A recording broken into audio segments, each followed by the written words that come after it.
been as a commercial forest for a long time, when they were exploiting native oak for big buildings, and probably lots of other stuff for smaller buildings.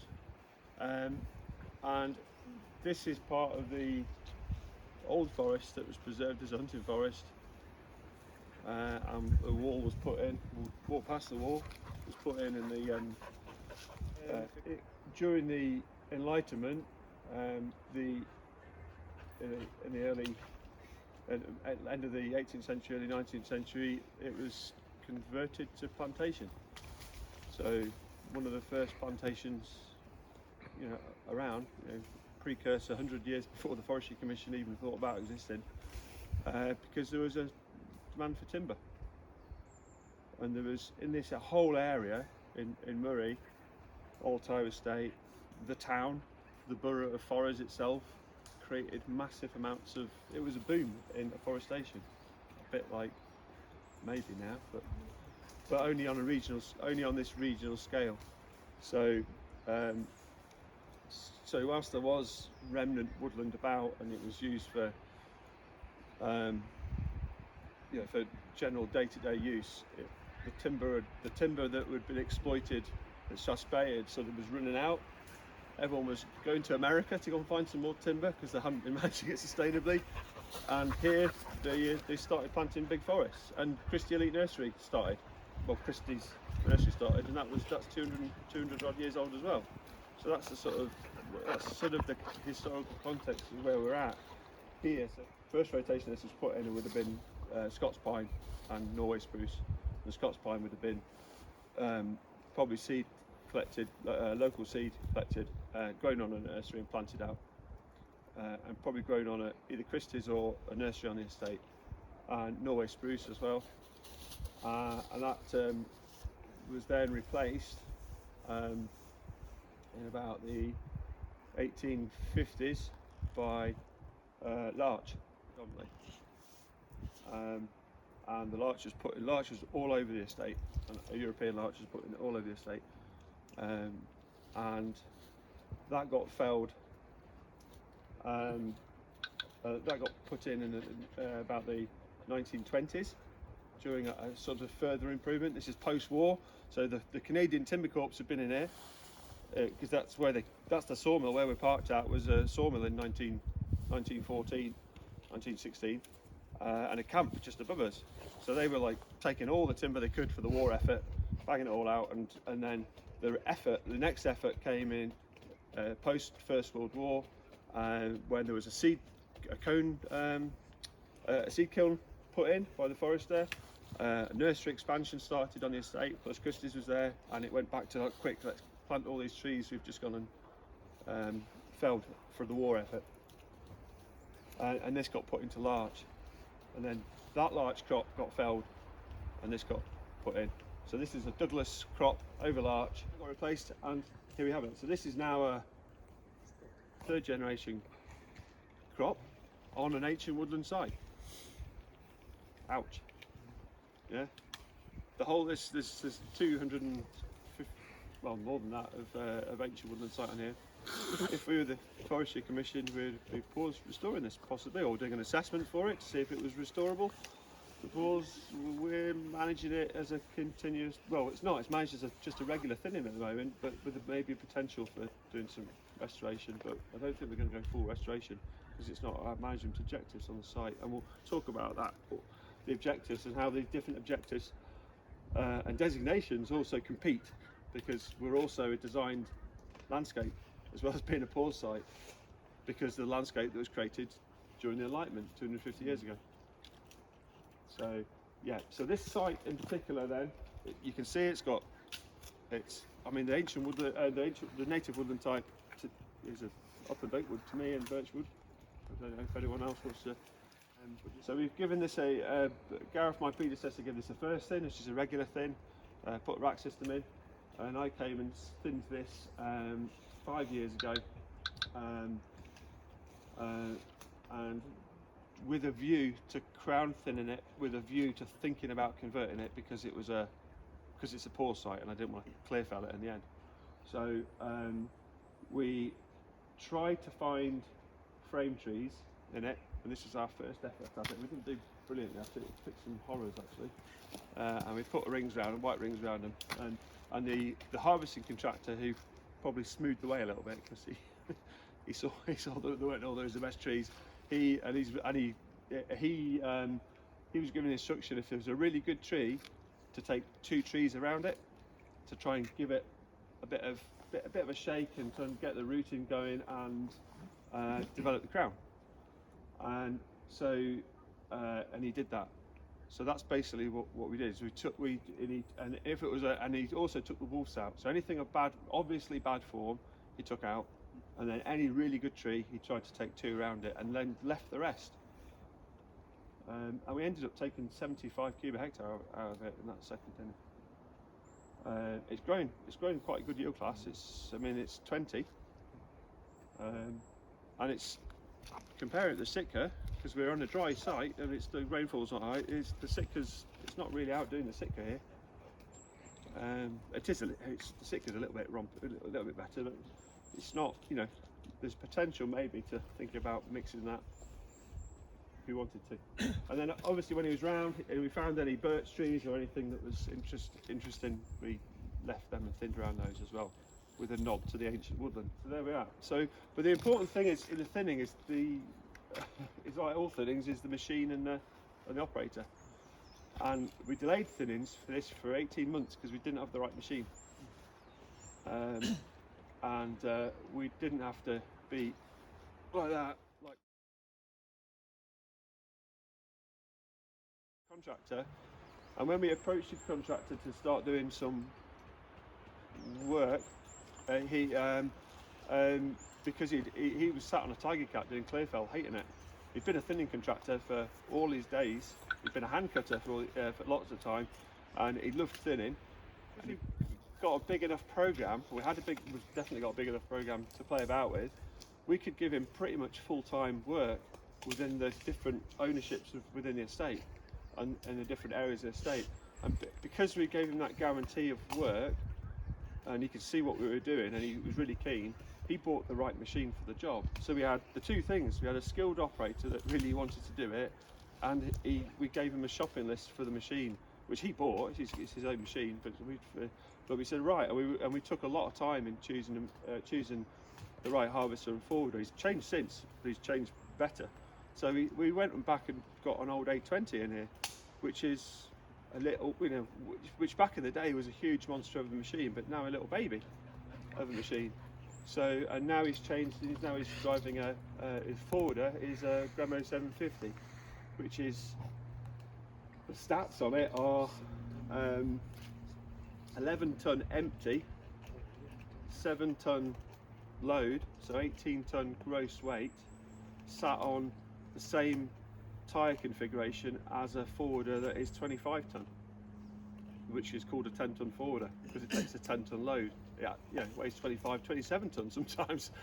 Yeah, so the ground damage that we're doing in this site is negligible, and it really is. He's right. He's down in Doon at the moment, just finishing off a big first thinning in Doon, where we're doing a similar sort of ground thinning, and we've got rides like on a brown earth. We're putting brash down, and he's driving over them as a main extraction route, and literally it's like that. And I know because we had another forwarder from when we tried to sell it standing, and we were like that. So, and it's 10 ton difference on the same wheelbase. Once it pops the surface and pops the brash, you're knackered. And this doesn't do it, even on main extraction routes, even in the winter. So, and it makes it for these early thinnings for me is to have the right contractor with the right machine. You can have the right contractor with the wrong machine, and you're just making you're just ruining it. It's not.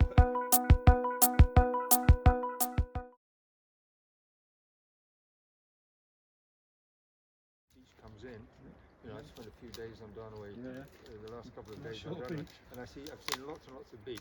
We've also walked past an oak. I've seen some oak regen in this stand as well. Yeah. What are you going to encourage? Well, we'll try and encourage everything, except the beech. which we will just But do some things people like like that. We it. just walk past the beach and do that. Keep doing that.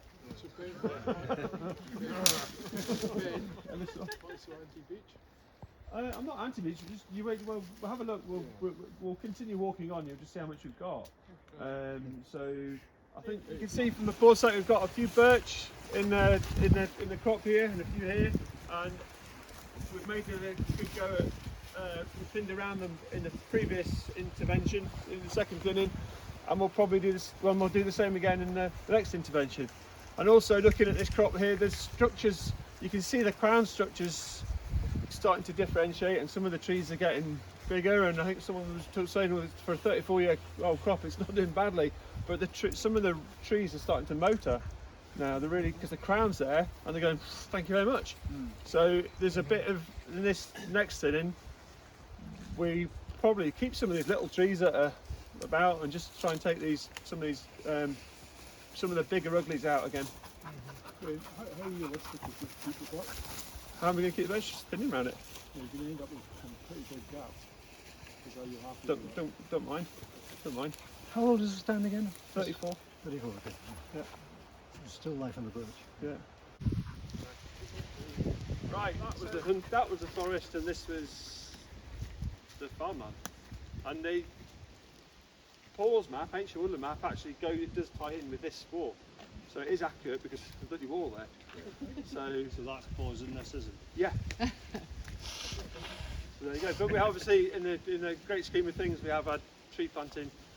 One of John's ancestors, the tree planting Earl, at the time in the Great Enlightenment, he planted 12 million trees in about 3 years. He didn't do it himself, obviously. He did a few. He did a few, and they're quite big trees when you see them on they were like whips and half standards and stuff like that. So they were grown in the nurseries. And so a lot of these, we've got lots of old oak on the side of the fields here, and they'd probably been planted trees as well. But whether the oak came from here or whether it came from somewhere else, who knows.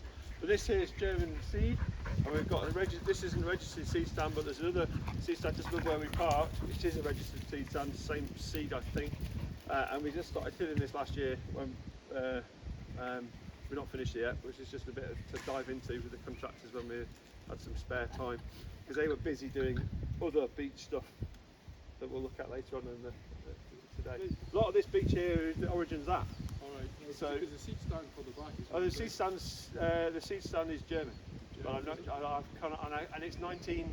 It's too old to have. I haven't got the records for it. And usually for Scotland, it's actually quite cheap. Yeah, it's lovely beech. Yeah, and some of this isn't so bad. I mean, it is well.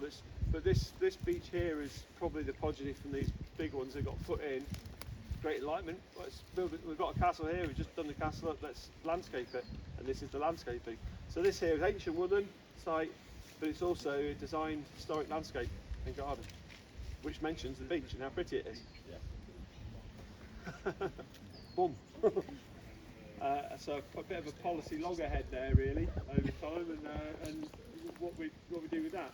But it's also there's a family cemeteries in this bit of woodland at the back, sort of Philip Hill, and quite important walks, which is telling it all.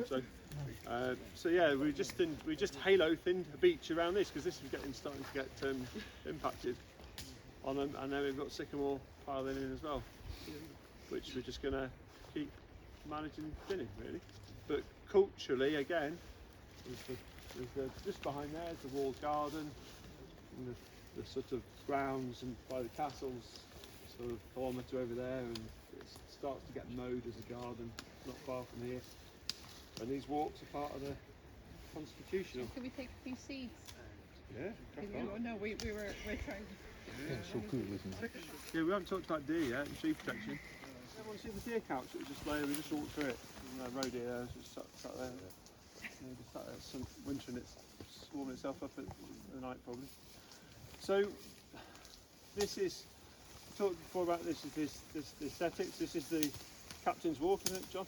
Yeah. This is the which is an important family walk, the beach, and I think we walked here last week and decided we're trying to keep the beach feel of the wood. Further on there's some lovely old oak with the beech getting up, and that's out of the way. We're going to save them the oak by taking the beech out around them, but here we're trying to keep this beech look, but nothing stays still, and we're trying to manage this beech. So I'm not sure what we're doing there, whether we just let it go to biological, just let it go and see what happens. There's not many people walk around it, so trees fall down, they fall down, but with this fell down, these trees fell down before my time, when it was just planted 15 It's a huge granny pine that blew Yeah. down, massive yeah, one. so it's still here. Yeah. That's dead wood. And there's another big granny pine dead standing just behind us there, look. Full of bats. So we ain't doing out with it. We don't need to do anything with it. It's not like it's a massive, you know, we're not like a country park with lots of people there, so we can just leave all these things to fall down and frass out. That's perfect. But we did, this was planted as a gap, so we wanted some oak in there. So this is Darnaway oak, collected from the acorns on the estate. This is the ancient oak down at Meads, and put in. But put in with these bloody things. And if anyone's an acorn rep, brilliant, because I'll take them to court. Because the idea of these tree shelters, of which there are thousands of them, or have been, and we've been taking them out for years, and we just haven't got this bit yet. But we've filled quite a few skips, haven't we? And then the scrap metal. Boys are that a Christmas bonus at the end of the year. So, but the idea behind these was to, and it was fashionable in here when it was at Forester at Piper Hill. So they had a load of this was really popular here, and the idea was that the tree swayed on this bit of spring steel, and the tree thickened up, and it became a better tree than it would out of a regular tube. Great, but metal and trees, and rusting into the root system. I ain't pulling that out, and you can go, and then you end up like that. You know, we're shooting deer at night, or someone comes up here and ouch, get a third hole, or a second one. So yes, it's a problem. So it's really slow to get these things out, and I know some woodland officers refuse to go to some of these sites because they're too dangerous, because they're like everywhere, because you can fall into them. And the only way to get these out, if they don't pull out, is to get an angle grinder and cut them out, which is why these are still here, because it's such a slow bloody process to do it.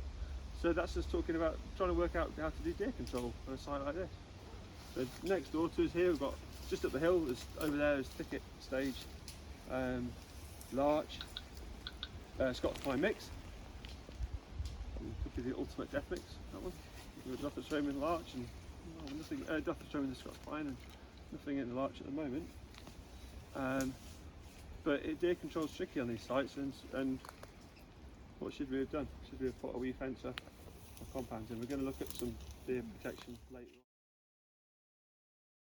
on. One of these bits that John was talking about, this is really like this walk about this time of year, and in the springtime is like, woo, yeah, this is it.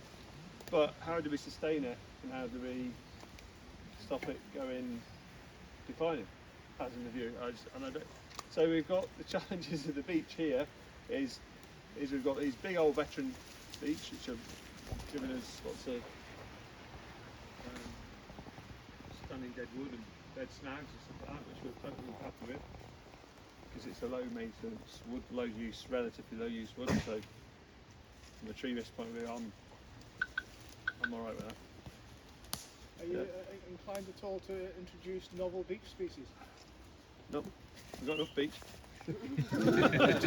No, we have got North of Fagus knocking just around the corner actually. Yeah, so we have got bits of North of Fagus knocking around. But here, it's just from the visual, it's look, and I guess it's. So we're not going to do anything with that tree because you can't afford to deal with it because there's a lot of bats in it. And I don't want anyone to climb it. It's too much to it. If it blows down, it blows down.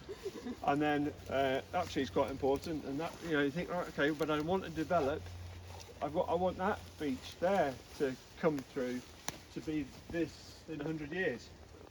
And then I've got this regen that's coming through. Is that now lost? What do we take out? And do we just come in here really regular and do really little amounts, just to tweak it and garden it, or do we go a bit more get the spray guns out. Right. So probably the former, probably just tweak it and just find a little. You need one tree off that one. One tree would then open that One up. tree Yeah. would release that Yeah. for the next 20 years. Yeah. So you really are. You Yeah. say regular, but you actually probably don't need to be that regular. Yeah. Because I mean these are, you've got probably 100 years, 150 years between, that stage to this stage. Yeah. So 20-year thinning cycle, you probably take Just out a 10 little. trees. That's Yeah. it. Yeah. Little. A little. And you'd barely not notice. even so often. Yeah.